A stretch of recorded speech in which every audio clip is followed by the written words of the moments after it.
Beginning in the late 1980s, queer activists began to reclaim the word as a deliberately provocative and politically radical alternative to the more assimilationist branches of the LGBT community.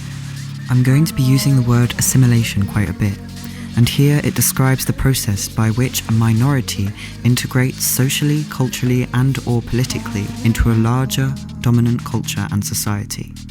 This often involves erasing their unique identities and becoming as similar to the mainstream as possible in order to be accepted.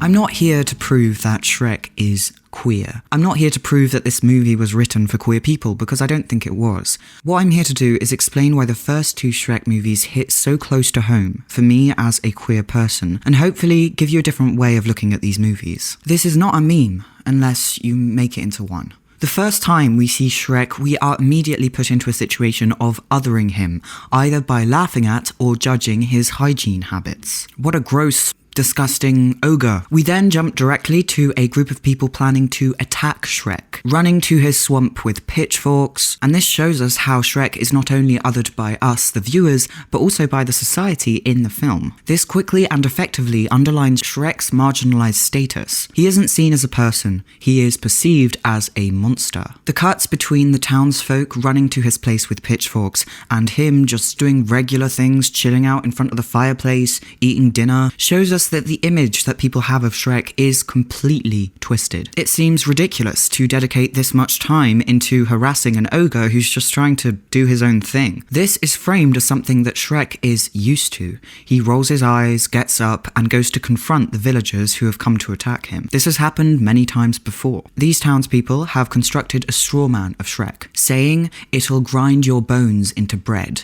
Note the use of it. Shrek actually plays into this, saying that he will make a suit out of their skins. He has abandoned all hope of rehabilitating his image, and now he plays into the monster narrative completely by embracing words like creature and monster, even piling them on top of each other. We may dispel their ability to harm us. By reclaiming his monstrosity and embracing it, Shrek has fully embraced his rejected status, much like the anti-assimilationist queer people who reclaimed their rejected status and the word queer. We then learn a little bit more about this society where Shrek lives. Regular poor people selling fantasy creatures like objects. There is obviously a pecking order here, and it seems like the characters who don't have human forms are those who have the lowest place in this hierarchy. Donkey is also one of these creatures. Dehumanized, ostracized, strange, weird, and different. Shrek is also dehumanized, and this is one of the reasons why Donkey immediately trusts him. Recognizing that their shared oppression under this authoritarian state links them. Although Shrek has lived an isolated life away from society, he quickly realizes that he won't be able to ignore this any longer. Suddenly, the reality of this oppressive system is literally on Shrek's doorstep, and he has no choice but to take action. Why are they considered freaks? Well, the powers that be, Lord Boris Johnson Farquaad. Some of you may die, but it's a sacrifice I am willing to make. Says that all of these fairy tale freaks are poisoning his perfect world. And what is this perfect world that Lord Farquaad aspires to? All of these fairy tale creatures would not exist. They wouldn't be in his Marvel movies. Lord Farquaad is obsessed with image above all else. He wants his kingdom to be the most perfect, the most beautiful of them all. The magical creatures that were exiled to Shrek's swamp are simply too deviant, too strange, too abnormal to exist in this perfect society that he wants to build. Lord Farquaad has an idea of beauty that obeys to a norm, a rigid structure, and anything outside of that structure is not considered beautiful or desirable. He asks the mirror if his kingdom is perfect. However, the mirror reminds him that he doesn't technically have a kingdom yet. In order for his kingdom to exist, he, the perfect king, must first marry the perfect princess. Basically, Lord Farquaad is not yet a Chad, but he could become one if he gets the girl. This objectification of women by Lord Farquaad and his men is further illustrated by the fact that choosing Fiona seems like such a superficial choice. She is replaceable, one of 3 perfect princesses. Who she is doesn't matter to these men. All that matters is her appearance. And if she can finally make Lord Farquaad into the alpha male king that he thinks he deserves to be. Without a princess, he has no real social value, and he has a much lower place in the rigid social hierarchy. The mirror even attempts to warn Lord Farquaad about what happens to Fiona at night, but he doesn't care. The girl isn't important, it's the social status that the girl gives him that matters. In this sense, Lord Farquaad represents a certain kind of masculinity, focused on a rigid social hierarchy and upholding archaic gender norms, even if he himself doesn't really fit neatly into them. Lord Farquaad doesn't accept his short height, he actively tries to hide it and deny it. He might be an incel. Yeah, that's possible. Lord Farquaad's ideal of masculinity is normative. I think this is best expressed by the idea of hegemonic masculinity. Men run the risk of subordination when they don't practice gender consistent with the dominant ideology. In order to avoid this subordination, Lord Farquaad aspires to an idealized masculinity constructed in relation to women and closely connected to the institution of marriage. As a queer person, I don't think I'm alone in saying that this idea of hegemonic masculinity is extremely obvious when you yourself don't fit into it. I think that this makes Lord Farquaad a pretty interesting character, especially in the context of a movie about deviating from the norm. Instead of running from the norm, Lord Farquaad aspires to it, and this is what contrasts him to Shrek. I think it's worth noting the differences between Lord Farquaad and Shrek. Although Lord Farquaad is more socially accepted in theory, it seems to be superficial. The public must be told how to react to his speeches. He's extremely sensitive about his height and his appearance. Shrek, on the other hand, although he's pretty much universally considered as extremely unattractive, seems far more at home and comfortable with his own identity than Lord Farquaad is. Shrek is humble, but he's a lot more confident. I mean, he's the one who goes to get Fiona. I would also argue that Shrek is a lot more free than Lord Farquaad is, even though he is rejected by society at large. Of course, this depends on your definition of freedom. But for Shrek, freedom isn't assimilation. Shrek's idea of freedom is his little pocket of peace where he can just be himself. Shrek is sent on the quest to find Fiona with Donkey. And Donkey asks him, why didn't you pull the ogre stuff on Lord Farquaad? Why didn't you grind up his bones and make them into bread? Shrek responds to this just as he did to the attackers at the start of the movie. He exaggerates. He asks Donkey if he should have decapitated them and put their heads on sticks. He uses hyperbole in order to illustrate to Donkey that this is a mischaracterization and a complete straw man. Nothing that he's done so far in the movie proves to us that he really does any of these awful things. We then go into the classic onion dialogue. Ogres are like onions, they have layers, and there's more to them than people think. The layers underneath the surface are almost never taken into consideration. It's only the superficial image of ogres that matters, this idea of a monster that makes bread out of people's bones. Obviously, as a transgender person, I can relate to quite a lot of this. At the start of this movie, Shrek seems pretty content with his solo life in the swamp. But about halfway through, we learn that he hasn't really ever been okay with this. He's kept everyone out of his life, and it's been a way to protect himself against this judgment of both his identity and his body. They judge me before they even know me.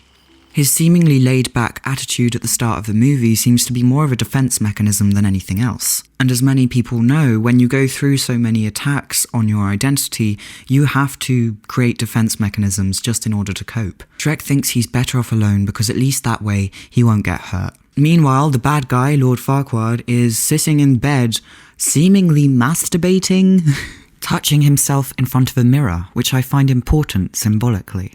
This scene further underlines that it's not Fiona that he wants. Fiona will just help him see the man that he wants to see in the mirror. Although this movie is on a surface level a love story, this movie is more about identity, oppression, and a very strict idea of beauty. And although love is central to this movie, I would argue that recognition is even more important. When Fiona looks at Shrek and starts falling in love with him, she starts to come to terms that she could be capable of being loved, because she recognizes her ogre self in him, because she looks like him. As a transgender person who primarily dates trans people, for this very reason, I absolutely relate to this. It's only through loving someone else who looked like me that I was able to realize that my body and my identity were also worthy of love.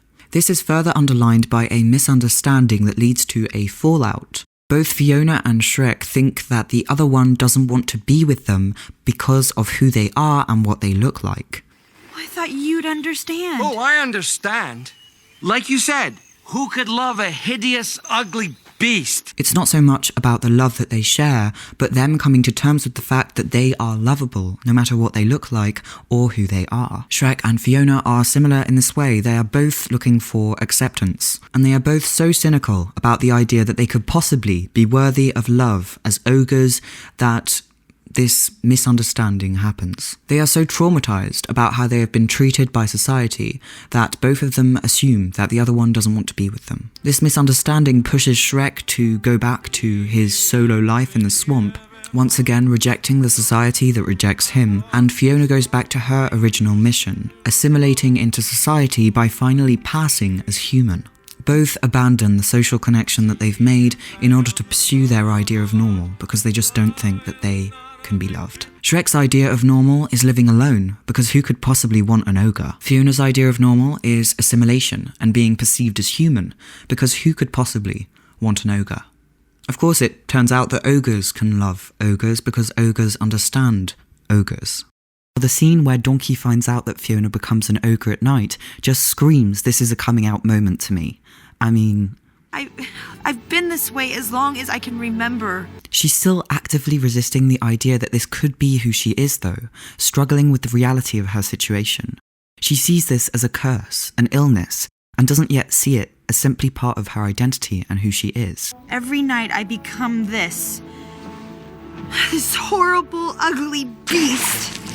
She thinks that by pursuing society's idea of a normal relationship, she will finally be free of this internal conflict that she's going through. Fiona's freedom from this curse is not achieved by hiding her ogre self. Freedom only comes through embracing the part of herself that her parents have always tried to hide, and that society has always rejected. It's disgusting! Guards! We're on to the second movie, and Shrek and Fiona return home from their honeymoon in order to discover that they have been invited to a royal ball by Fiona's parents. And they don't know yet that she's with Shrek, and that she's now an ogre, and that Shrek's an ogre. She has fully embraced her deviant body and is in a relationship with someone else who has one too. Fiona still seems optimistic about that. She recognises that her parents might be a little bit shocked, but you know, they're her parents. Surely love conquers all, right? Love isn't conditional. Shrek isn't so sure. You could at least give them a chance. Oh, to do what? Sharpen their pitchforks? The difference between Shrek's apprehension and Fiona's optimism makes a lot of sense when you look at their respective pasts. Shrek has always been perceived as an ogre, whereas Fiona has only just embraced her identity as one. The struggle and tension between two conflicting ideas of how a partner's family could react to your relationship and your identity is something that I think a lot of queer people could probably relate to for some reason. We want to believe that our family will accept us, simply because love shouldn't be conditional.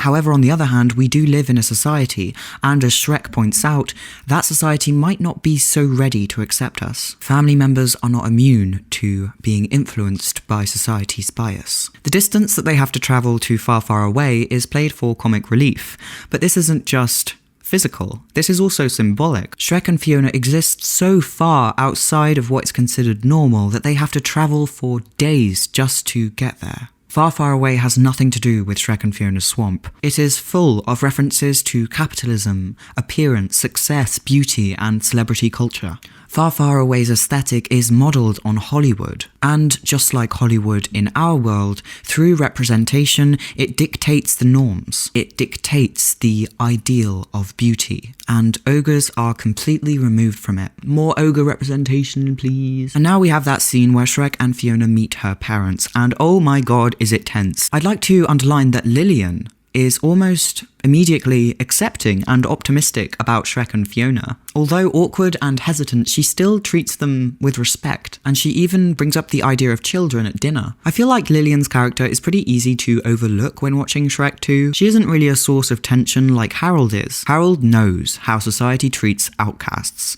as we learn later that he is a secret outcast himself, and he has been effectively passing as human ever since the fairy godmother transformed him into one. He He sees his own difficult past and present in Shrek and Fiona, and he also seems to be dealing with some serious internalized fairy tale phobia. Harold has assimilated into society, and the fact that Fiona has taken a path where she will not be able to do that absolutely horrifies him. Although Harold is technically a magical creature, just like Shrek and Fiona are, he actively denies it, he hides it, he's ashamed of it, and he therefore shames and attacks other people who do not hide their deviant bodies. This reminds me of gay and trans people who reject non-passing trans people or flamboyantly gay people. People who are explicitly transgender or explicitly gay are seen as a threat to people who have assimilated. I made all this effort in order to assimilate.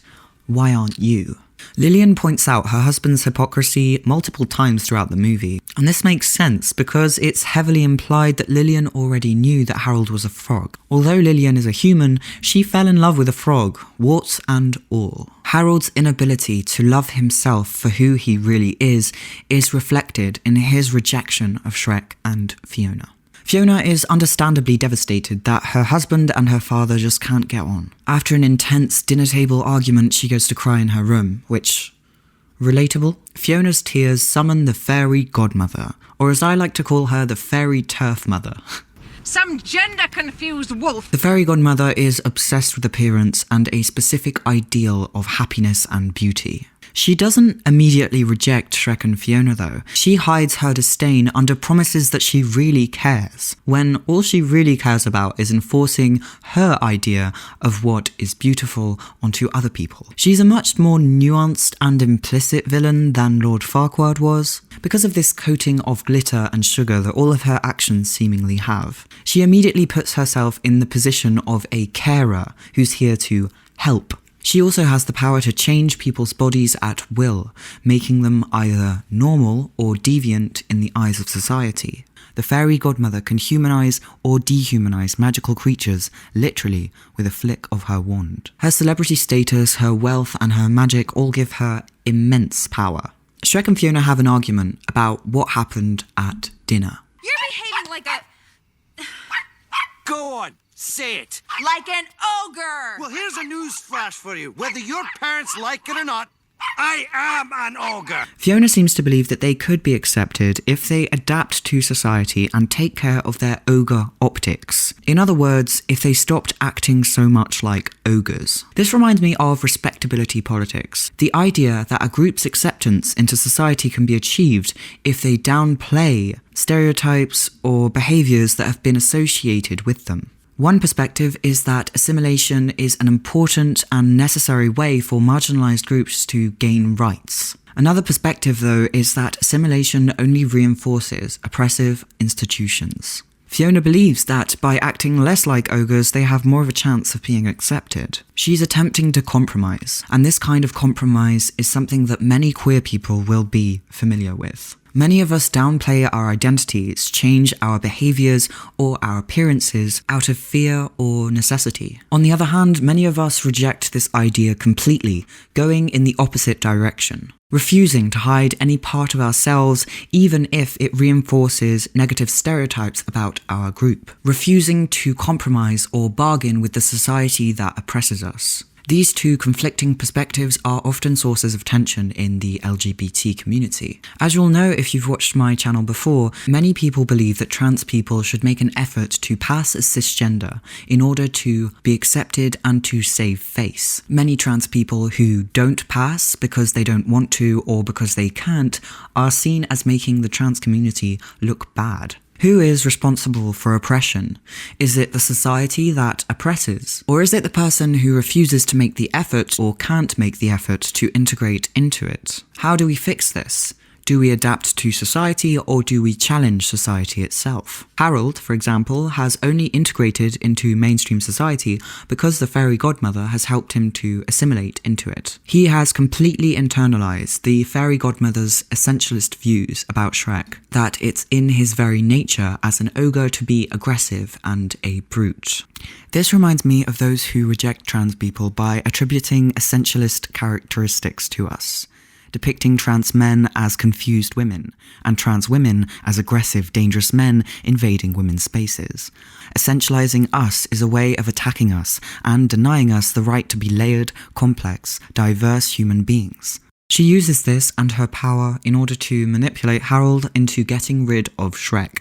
She recognizes that an ogre princess and prince is a direct threat to the normative beauty standards that she upholds. Because if ogres can be happy and accepted, then her very function is challenged. She literally sells assimilation, acceptance, and her idea of happiness for a living. Shrek and Fiona threaten her empire and her power to dictate what is normal. Meanwhile, Shrek is having an existential crisis at 4 a.m. Relatable. And he's confronted with the reality that his ogre identity doesn't line up with the happily ever after that Fiona has been sold her whole life. After discovering that Harold hired an assassin to murder him, Shrek is defeated. He's crushed. He starts to consider the possibility that changing himself is the only way to make Fiona happy. He goes to the fairy godmother with this, and her response is brutal. Ogres can't be happy. They aren't in the books, they aren't in the stories. They are simply erased from all media. More ogre representation now! This also hits home pretty hard for me as a trans person. Our representation in media is rare, and even when we are represented, they aren't happily ever afters. We are the antagonists in horror movies, or the characters that get beat up or killed. Our representation is either about us being monsters or our suffering. Trans people in Hollywood don't get happily ever afters, just like ogres aren't allowed happily ever afters in Far, Far Away. Before taking the potion that they have stolen from the fairy godmother's factory, Donkey says, "But Shrek, you love being an ogre." And Shrek replies that he does love being an ogre, but he loves Fiona more. Shrek has finally found a partner. He's found someone that loves him, and he's ready to put his identity on the line to keep that connection. He's ready to assimilate. He's ready to lose a core part of his identity in order to keep the relationship that pulled him out of loneliness. Unfortunately, he doesn't know that in parallel, Fiona's just decided that she would prefer to just be an ogre in the swamp with Shrek. Shrek accepts assimilation, and simultaneously, Fiona lets go of it. The potion changes their bodies. Suddenly they both pass as humans, and they both conform to society's standards of beauty. Shrek suddenly finds himself getting a lot of attention from regular people, because in this society, your physical appearance is everything. Once again, underlining how dehumanized Shrek and Fiona are in their ogre forms. Now that Shrek passes as normal and is even basically an archetype of male beauty, people are no longer repulsed at his appearance. They no longer fear him. However, the fact that he's been stripped of that part of his identity means that he has become replaceable. Prince Charming now has the opportunity to pretend to be him. Again, not for love, but for status. Just like Lord Farquaad in the previous movie.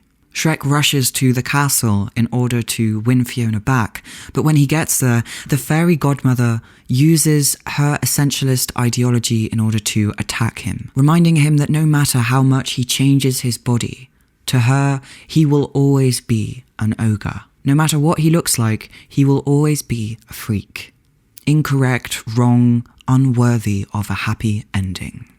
The fairy godmother may accept people who make the effort to conform and assimilate on a surface level, but she will still use people's identities to attack them. Shrek, Harold, and others like them will never be enough for the fairy godmother. Even when they compromise and attempt to pass as normal, their past is used against them. She is such a fucking turf. The fairy godmother's hate for Shrek and atypical identities is eventually what destroys her. I really like this ending. The fact that the fairy godmother destroys herself with her own spell. It really illustrates this idea that hate is something that attacks you from within. I also find it really sweet that Harold is the one that saves Shrek. Even though he's rejected Shrek the entire movie, when he's put on the spot, he jumps in front of him in order to save him. He knows that freaks need to stick together. And as the end of the film beautifully puts it, atypical deviant identities and bodies are deserving of love, no matter whether they choose to assimilate or not. When Mike Myers, the voice actor for Shrek, was asked what made him want to be a part of the Shrek movies, he replied this: "I loved the whole idea behind the story, which is that you're beautiful. So don't let other people tell you that you're not just because you don't look like the people in magazines. No matter how much you deviate from the commercial idea of beauty, you are beautiful."